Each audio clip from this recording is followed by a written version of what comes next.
24 घंटे पहले लोकसभा में वक्फ संशोधन बिल पास हो गया और अब बारी राज्यसभा की है, जहां राज्यसभा में बिल को लेकर चर्चा जारी है।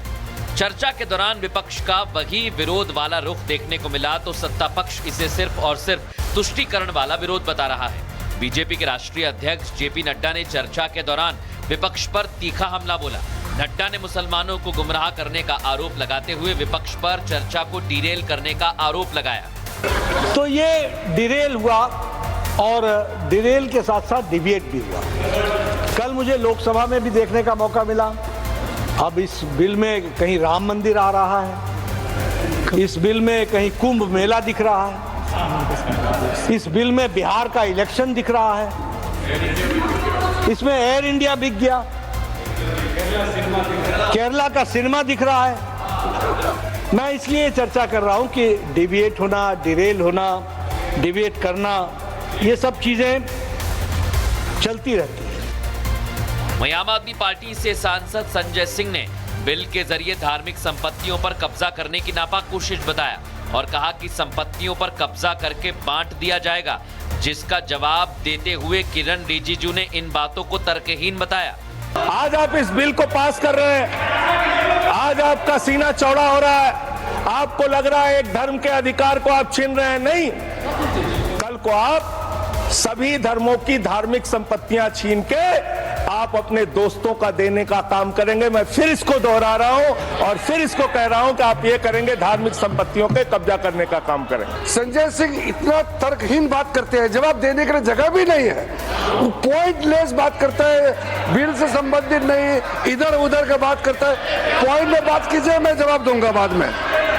लोकसभा में बहुमत के साथ बिल को पास करा लिया गया है और अब राज्यसभा में भी बिल पास कराने की तैयारी है। नंबर गेम के हिसाब से तो राज्यसभा में भी बिल को पास कराने में कोई दिक्कत नहीं आएगी। बिल पास होने के साथ ही राष्ट्रपति की मोहर लगने के लिए तैयार हो जाएगा। और दर्शकों, सबसे पहले आपको बता देता हूं राज्यसभा में क्या चल रहा है, कुल सांसद कितने हैं, बीजेपी के पास कितने हैं। सबसे पहले कुल सांसदों की संख्या है 236, बीजेपी के पास कितने 115 और अगर एनडीए को आप देखेंगे तो 6 और मिला लीजिए, यानी कुल मिलाकर हो गए 121। अब बात करते हैं कांग्रेस पार्टी की। कांग्रेस पार्टी के पास 85 सांसद हैं और अन्य भी कुछ सांसद हैं जिनकी संख्या 30 है। यानी बिल पास कराने के लिए जरूरी सांसदों का समर्थन कितना चाहिए?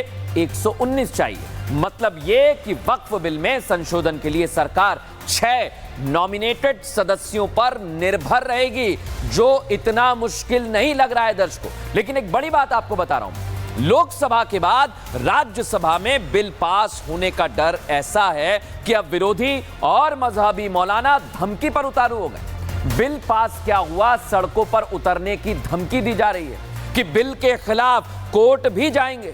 मतलब पहले काली पट्टी वाला फॉर्मूला फेल हो गया, उसके बाद अब कोर्ट का पैंतरा अपनाया जा रहा है और इतने से मन नहीं भरेगा तो कह रहे हैं कि सड़कों पर हम उतर जाएंगे, धमकियां दी जा रही हैं। देखिए, वक्फ बोर्ड की शक्तियों पर लगाम लगने में कुछ ही समय बाकी है। लोकसभा में संशोधन बिल को पास करा लिया गया है। अब बारी राज्यसभा की, जहां बिल को पास कराने में कोई दिक्कत नहीं होगी। ऐसे में बिल को लेकर काली पट्टी से लेकर धरने तक के सारे नैरेटिव फेल हो गए और अब तो बिल को लेकर कोर्ट वाली धमकी तक दी जाने लगी है। समाजवादी पार्टी से लेकर नगीना से सांसद चंद्रशेखर ने कोर्ट में लड़ाई लड़ने की धमकी दे दी। हम इसकी लड़ाई को सड़क पर लड़ना चाहती हैं तो हम तब भी साथ रहेंगे और जरूरत पड़ेगी तो न्यायालय भी जाएंगे। हम लोगों ने पूरी तरह से विरोध और प्रदर्शन किया, लेकिन सरकार ने ये बिल पास करा लिया। तो इस इतिहास को लोग माफ नहीं करेंगे कि किस प्रकार से इस बिल को पास कराया गया है। बिल कॉन्स्टिट्यूशन के अगेंस्ट में है, संविधान विरोधी, इसलिए हम लोग और मुसलमानों के खिलाफ है। इसलिए फिर भी हम अपनी बात को सड़क पर जाकर रखेंगे। आज हमने पार्लियामेंट में रखी है, अब हम सड़क पर जाकर अपनी बात जनता के बीच में रखेंगे। हम बहुत ही जबरदस्त तरीके से बोलते हैं, हम इस बिल का विरोध कर रहे हैं, करते रहेंगे। बिल का विरोध सड़क पर करने की बात कही जा रही है, लेकिन सड़कों पर तो बिल के समर्थन में लोग जुटे हुए हैं, पीएम मोदी का धन्यवाद दे रहे हैं। ऐसे में अब पूरी विरोधी गैंग कोर्ट जाने की बात कह रही है। ये वही गैंग है जो अपने हक में फैसला न आने पर न्याय प्रणाली को भी कटघरे में खड़ा कर देते हैं। ऐसे में एनडीए का कहना है कि पूरा विरोध सिर्फ और सिर्फ तुष्टीकरण के लिए किया जा रहा है। अभी तक काट की हड्डी उनकी चढ़ गई थी। कल अमित शाह जी के बयान देने के बाद अब वो चाहे देश भर में घूमे चाहे विश्व भर में घूमे, जब साफ हो गया कि सरकार न किसी खानकाह को ले रही, न किसी मस्जिद को ले रही, न किसी कब्रिस्तान को ले रही, तो इनके घूमने से क्या होगा? केवल और केवल झूठ फैलाकर, भ्रम फैलाकर और संविधान की दुहाई देकर जिस प्रकार से लोगों को बरगलाने का ये काम करते हैं, वही काम अब भी कर रहे हैं। वास्तविकता ये है कि ये संविधान सम्मत है और मुस्लिम समुदाय के आम लोगों के हित पर ये लाया हुआ बिल है। जो कांग्रेस ने 2013 में गलत किया था तुष्टीकरण को लेकर के, उसका शुद्धिकरण किया गया। हम उम्मीद करते हैं कि अब आने वाले दिन में एक खुशहाल वक्फ बोर्ड का दृश्य होगा। अब विपक्ष चाहे कोर्ट जाए या फिर सड़कों पर उतरे, वक्फ संशोधन बिल लोकसभा के बाद राज्यसभा में पास होकर रहेगा। जो अब तक कब्जा नीति चल रही थी उस पर ताला लग जाएगा, इसलिए विरोधियों में डर का माहौल बना हुआ है।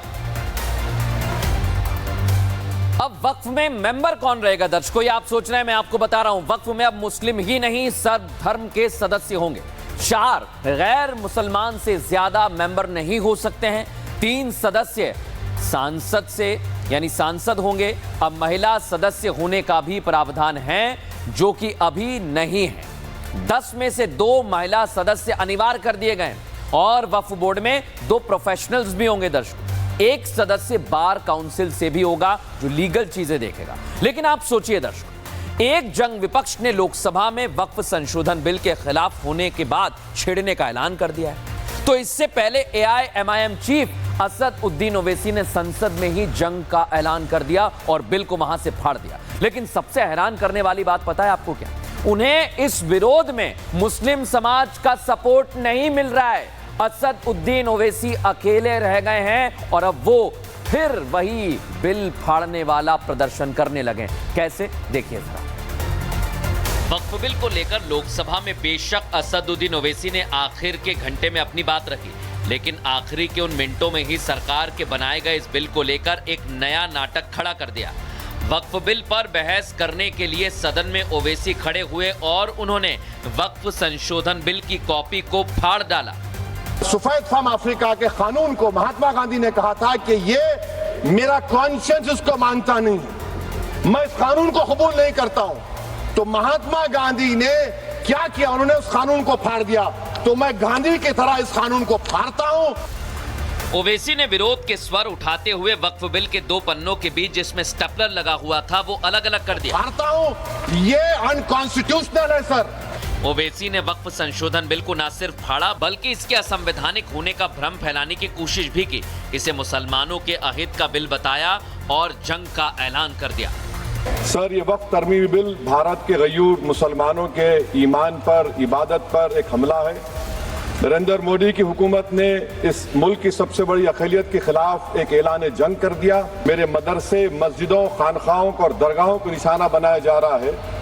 ये बिल का मकसद सिर्फ मुसलमानों को दूसरे दर्जे का शहरी बनाने का इनका मकसद है। ये अनकॉन्स्टिट्यूशनल है सर। इस देश में झगड़े पैदा करने का काम बीजेपी करना चाहती है, मस्जिद और मंदिर के नाम पर।